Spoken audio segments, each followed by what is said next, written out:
La construction du Mishkan, c'est-à-dire du tabernacle, on a la confection, si vous voulez, des habits du Kohen simple et les habits du Kohen Gadol, du grand prêtre. Mais il n'y a pas la mention de Moshe Rabbeinu. Là, depuis sa naissance, c'est la seule paracha où il n'y a pas le nom de Moshe Rabbeinu. Pas incroyable ça? Ah, il y a une question, pense. Parce qu'il n'est pas destiné à Alors, en vérité, ça correspond déjà à une idée commune. L'idée commune, c'est de dire que quand un tzaddik prononce un mot, un tzaddik, ça veut dire un juste, lorsqu'il dit un mot, ça se réalise. Donc, il faut faire attention. Le Talmud dit en même temps, fais attention à la bénédiction d'un idiot, d'un homme simple, parce que même un homme simple peut avoir un impact. Mais lorsque c'est un tzaddik, c'est sûr qu'il y a un impact. Et quand il y a eu la faute du Vaudor, Chachamim les explique, il a dit, Moshe Rabbeinu, efface-moi de ton livre, Mechenina, Asher Katafta. Et donc, il fallait que ça se réalise. On a choisi Parashat Tetzavé. Voilà ce que nous dit ici la Tourim. Le Iskir Moshe basé à Seder, Machen Ken Bechol HaChomash, chez Misha Shenolad Moshe, En Tzeda chez l'Uskarba. Ataam, voilà la raison. Vekilat Chacham Afilu Atnaï Ba'a Veinkayem basé. Donc, la malédiction, si vous voulez, la prononciation, l'engagement d'un sage, même si c'est sous condition, eh ben ça se réalise quand même. Et qu'il fallait au moins, évidemment, choisir au moins une paracha. Mais la question qu'on pose, vous aurez pu me poser un instant. Je pensais que vous allez me la poser. Je la pose. Vous me la posez, j'imagine, implicitement, j'imagine. C'est que, comment se fait-il que ce soit cette paracha de Tetzavé? Voilà la question à poser. Et il n'y a pas d'autres parachiotes où Moshe il peut ne pas être cité. Parce que Ve'ata, Tetzavé, et Ben Israël, Vekru Elecha, Shemen Zaïdza. En vérité, on parle de la menorah. Tu vas prendre de l'huile. Exactement, c'est le langage direct, c'est ce que je voulais dire. Ve'ata, et toi directement. Il n'a pas dit Vaïdaber Hashem, el Moshe est mort. Oui, mais c'est pas cité clairement. C'est pas Vaïdaber Hashem, Moshe. C'est toi directement. Toi. Là, c'est un ordre. La question, c'est pourquoi Dafka dans cette paracha? Écoutez bien les profondeurs, les beautés, les petites perles de la Torah. La Torah, combien elle est belle. Ariel, combien elle est riche. Magnifique. Il faut rentrer, il faut casser les premières écorces et rentrer dans la profondeur. Alors en vérité, en vérité, première raison simple, c'est que en vérité, on a l'explication selon laquelle tout le Sefer d'Evarim, tout le 5e livre de la Torah, en vérité, il est consacré à Moshe Rabbeinu. Parce que Eléa d'Evarim, Hachem Diber Moshe. Donc en vérité, ça parle à Moshe directement. Donc tout le Sefer d'Evarim, il est écarté. Maintenant, on n'a pas encore bien répondu à la question. C'est ce qu'on va essayer de voir au fur et à mesure. Alors ici, évidemment que d'un côté, on a la seule paracha, comme on l'a dit à l'instant, dans laquelle il n'y a pas le nom de Moshe Rabbeinu. Et d'un autre côté, c'est une des rares parachiotes, peut-être la seule, où on s'adresse directement à Moshe. Ve'ata tetzavé. Et toi tu ordonneras, et toi tu feras, et toi tu placeras, et toi tu prendras. Alors, on a ces deux, un petit peu ce paradoxe. D'accord? Pourquoi? Parce que par l'intermédiaire de Moshe, la Torah a été donnée, et c'est lui qui permet, si vous voulez, le passage entre Dieu et les enfants d'Israël. On l'appelle d'ailleurs Torah de Moshe Avdi, la Torah de Moshe, mon serviteur. Donc Moshe, il est consacré comme étant un passage, un vecteur. Comme le tzaddik d'une génération, le juste d'une génération, et comme le vecteur, si vous voulez, de toute une génération qui amène finalement l'enseignement. Et en même temps, on a un deuxième point. Moshe Ayaroé Neeman Israël, c'était le berger fidèle pour Israël. À tel point. En même temps, c'est le passage, c'est un vecteur. Et en même temps, Moshe, c'est un quintessence même d'Israël. D'ailleurs, c'est écrit dans le Talmud. Moshe Shakul Keneged Kol Israël. C'est écrit dans le Talmud. Que Moshe, il équivaut à tout Israël. Ça veut dire que chaque juif peut se retrouver à travers l'âme de Moshe Rabbeinu. On va approfondir juste ce point-là. C'est-à-dire, vous avez des âmes qui sont individuelles et vous avez des âmes qui sont collectives. On appelle Neshama Kolelet. Neshama Kolelet, ça veut dire qu'elle inclut, comme un grand rabbi par exemple, un grand sage d'Israël, une capacité de pouvoir s'adresser à chaque juif. Parce qu'il a une Neshama qui va être collective, qui n'est plus individuelle. Moshe, il a un double paramètre.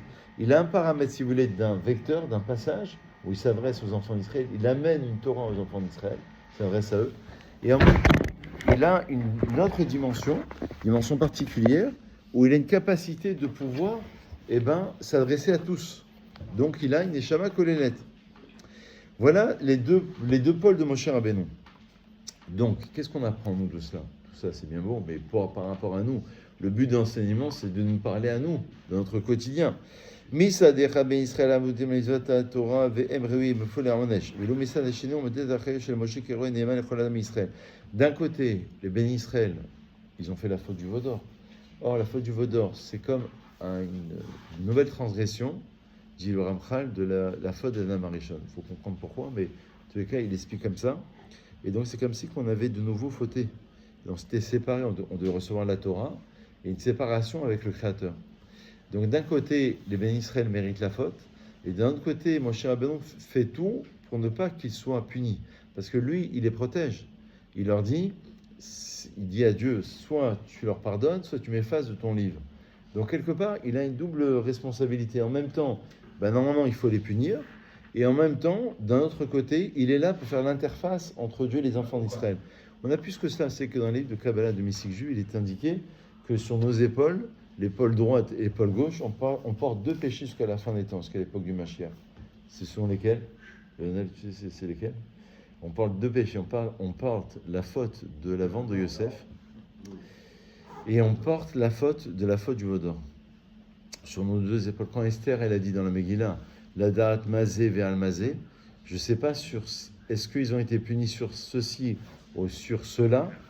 Le zé fait référence en hébreu à 2 expressions qui sont employées lors de la vente de Yosef. Parce que c'est grave, parce qu'ils ont quand même vendu Yosef. Ils ont voulu le tuer quand même, les frères. Ils l'ont quand même vendu. D'après la Kabbalah, les 10 âmes des 10 martyrs, Rabbi Ishmael, Rabbi Akiva, etc., sont une réincarnation des frères de Yosef, comme une réparation. Mais c'est comme un tikkun. Mais tout n'est pas épuré. Ça veut dire, en fait, il faut que tu saches au fond de toi pourquoi tu es venu sur terre. Quel est ton objectif? Quel est ton sens?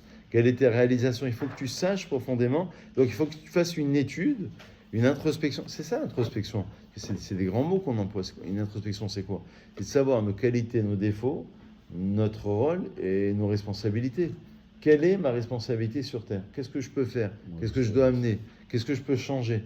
Qu'est-ce que je peux améliorer? Pardon, Réveil, mais pourquoi on devrait prendre la responsabilité? C'est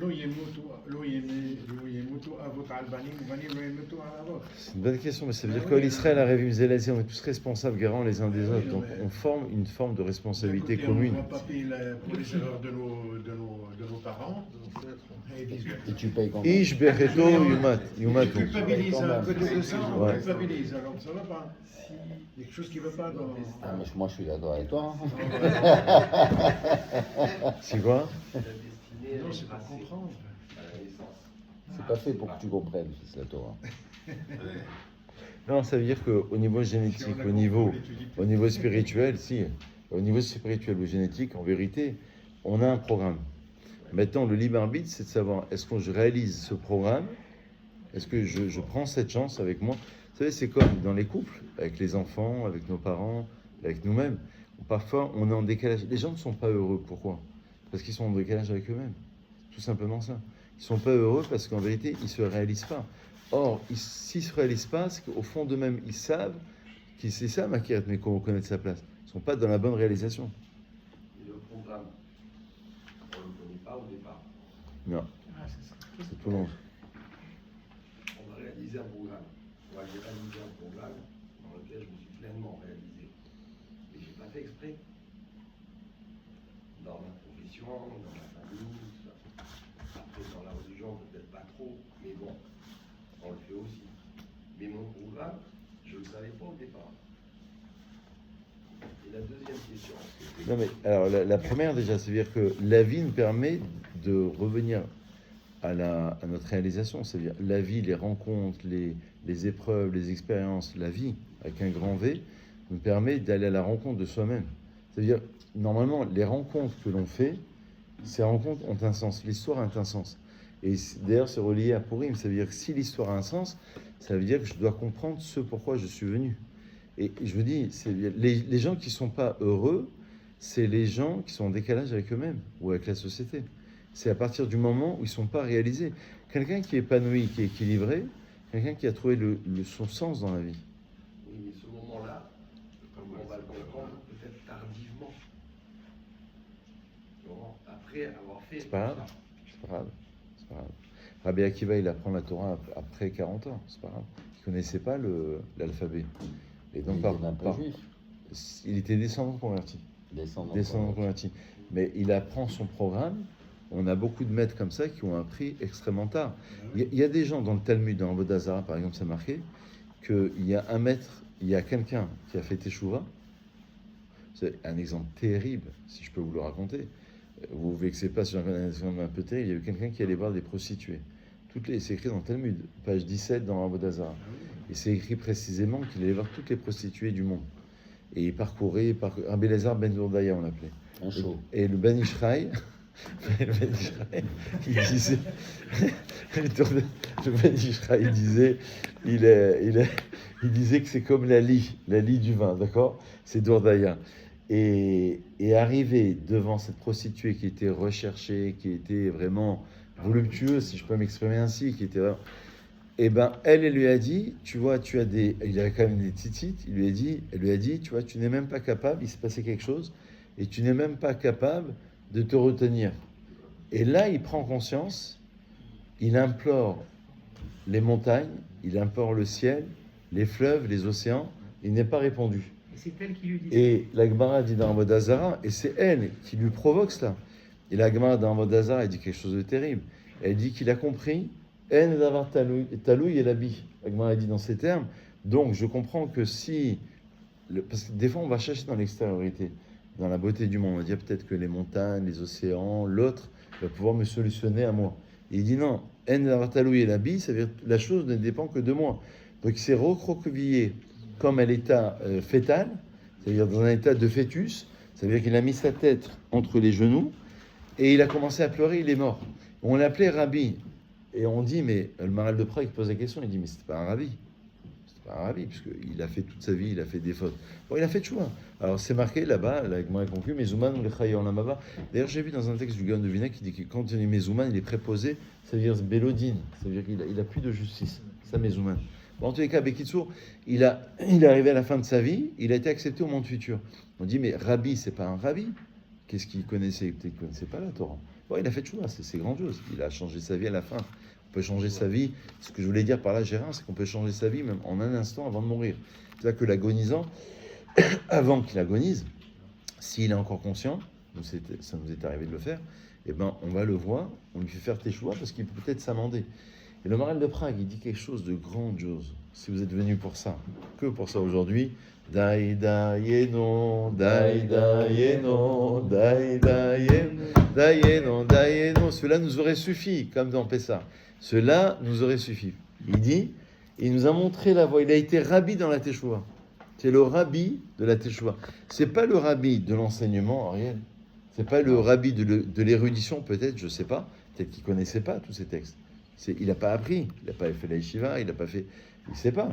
Mais au moins c'est un rabbi dans un domaine de la teshuva qui nous montre que même quelqu'un qui est tombé aussi bas, qui va à la recherche des beautés de ce monde, des plaisirs de ce monde, etc., il peut en un instant, c'est magnifique quand on dit que le zman c'est une azmana. Le zman c'est le temps, c'est une invitation. C'est-à-dire en un instant, enfin l'instant s'il est très dense, il peut changer toute une vie. Vous savez, vous allez voir un tzaddik. Prenez un exemple beaucoup plus simple. Cette rencontre avec le tzaddik peut changer un instant. Moi, je me rappelle quand j'étais avec Stéphane, j'étais à Yeshiva, il y avait un rav qui s'appelait, il est mort il y a longtemps, il y avait Rav Chaikin. Rav Chaikin, il a fait faire teshuva des gens, il parlait très mal français, il parlait en yiddish, il parlait très très mal français. Mais il avait un devarim hayotzi min halev, il avait une capacité de pouvoir s'exprimer, ça sortait tellement de son intériorité que tu y croyais à fond. Ça veut dire que tu ne savais pas ce qu'il te racontait. C'est un rab, une barbe, c'est pas trop ce qu'il raconte, tu comprends même pas ce qu'il te raconte. Mais tu as l'impression, en tous les cas, le ressenti des gens, que c'était vrai, que c'était puissant. Et grâce à cela, cette rencontre de quelques secondes, moi, j'ai écouté une fois l'histoire il y a longtemps, il y a 20 ans, 30 ans, de quelqu'un qu'il avait rencontré avec Hakim dans des embouteillages à Marseille. Il était excellent. Il a fait tchouva dans des embouteillages à Marseille. dans des embouteillages. Il a raconté, il a fait ce témoignage, c'était embouteillé, et donc il est parti voir le Rav, faites-moi une bracha. Il lui a tellement dit, il faut que tu changes, il parlait avec conviction, avec rigueur, etc., que le gars, il a changé de vie. Les gens qui allaient voir le Rabbi Lubavitch, ou inversement à Baba Salé, pas inversement, mais dans la même prolongation Baba Salé, cette fois, la rencontre, elle durait quelques secondes. Mais c'est quelques secondes, donc c'est pas une question de temps. J'ai eu 10 ans, ça veut rien dire 10 ans. Dans ton couple, ça veut rien dire 10 ans. Avec tes enfants, ça veut rien dire. L'essentiel, c'est que tu as 10 minutes, mais tu les exploites à fond. C'est ça le temps. Le temps, c'est que tu as le temps de la tefila. La Hamida dure 4 minutes, à peu près 3-4 minutes. 3-4 minutes, tu te mets à fond. C'est pas une question de j'ai pris une demi-heure, ça veut rien dire pris une demi-heure ou une heure. Faut aller vite, faut aller vite, faut aller vite. L'essentiel, Denis, c'est pas d'aller vite. L'essentiel, c'est l'intensité. Non, l'essentiel, c'est l'intensité que tu y mets. C'est ça la kavana dans la prière. Ça veut dire tu mets une intensité telle. Efficace, c'est ce qu'on appelle efficace. Non, oui, mais l'essentiel, parce que sinon tu es pris par le temps, tu n'es pas pris par la prière. Donc l'essentiel, c'est pas le temps. L'essentiel, c'est que tu vas mettre une intensité là-dedans. Et donc c'est ça ce qui te dit. Tu peux changer ta vie en un instant. Et parfois, il est quelle heure? On a un petit 9h02. 2, on a encore 3 minutes. 3 minutes. On a les 3 minutes. Ça, 3 minutes. On refait un Kaddish. Bon, allez, j'avance, je me suis un peu. Alors, on a le temps. Vous voyez, là, c'est un moment qui est court mais intense. C'est pas beau ça? En plus, David, il revient nous voir maintenant, le matin. Il va faire tchouva, il va faire tchouva. Il est en train, il est en progression totale, en immersion totale. Bon, voilà ce que je voulais vous dire. Ça, c'est la puissance de Moshe Rabbeinu, c'est pas beau ça? Donc, d'un côté, je referme les parenthèses, Moshe Rabbeinu, il veut sauver le peuple. Et d'un autre côté, Moshe, et le peuple, il mérite la faute. Écoutez bien ce qu'il enseigne, c'est un petit peu long, mais je vous le fais rapidement. Écoutez, c'est votre. Il dit comme ça.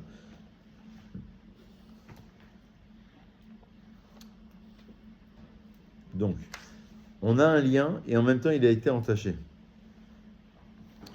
Alors, regardez, j'arrive directement à la conclusion. Donc, quelle est la différence entre le lien avec la Torah de Moshe Rabbeinu et le lien entre Dieu et les enfants d'Israël? Dieu et Moshe, et Dieu et les enfants d'Israël. À Kesher chez Moshe, la Torah mitvate be'askarat shemo baTorah. Le lien profond, parce que le nom, c'est l'identité. Le prénom, on dirait en français. Il s'appelle Daniel, il s'appelle Ariel, il s'appelle Moshe. Le prénom, c'est ton ADN spirituel, c'est ton programme. D'ailleurs, c'est pour ça que les kabbalistes, ils prennent le prénom et le prénom de ton père, et ils étudient. Et après, il y a l'ordre des lettres. Les premières lettres enseignent à quelque chose. Les secondes lettres, c'est un second. Donc le même de Moshe veut dire quelque chose en particulier. Donc ça, c'est le nom de Moshe Rabbeinu. Le lien entre Moshe et les enfants d'Israël, c'est un kesher qui est pnimi, qui est très très intense. Donc la demande de Moshe Rabbeinu, c'est d'effacer son nom de la Torah. Ça veut dire qu'en vérité, d'effacer ce lien. Donc justement, dans cette paracha de Tessavé, qui parle justement directement à Moshe Rabbeinu, qui lui dit Ve'ata, et toi, eh ben, on veut rétablir ce lien qui est profond. Ça veut dire en vérité, comme si que le prénom, l'identité avait été oublié, et que le but maintenant, c'est renverser cette identité en une identité qui est profonde. C'est-à-dire reprendre le prénom. Vous savez, en français, on dit, il ne sait même pas comment il s'appelle. On dit en français. Hein? Le prénom, c'est le conscient des gens. Ouais. Et on va, avec ton prénom, c'est ton prénom qui va faire toute ta vie. Le nom, c'est ton inconscient. C'est toute ta génétique. C'est tes parents, tes grands-parents. Ouais. Bah, regardez, vous avez du mal à réveiller quelqu'un, votre enfant par exemple. Du mal à se réveiller. Si vous l'appelez par son prénom, ça neshama, elle entend, il va se réveiller. Si tu dis réveille-toi, il t'entend pas. Faites l'expérience, vous allez voir. Tu dis Moshe, réveille-toi, il s'appelle Moshe, il va se réveiller. Il s'appelle Gérard. Donc en vérité, pourquoi? Parce que tu touches directement son être. Donc ça c'est très intéressant, entre le conscient et l'inconscient, entre le nom et le prénom, c'est ça? C'est très très intéressant.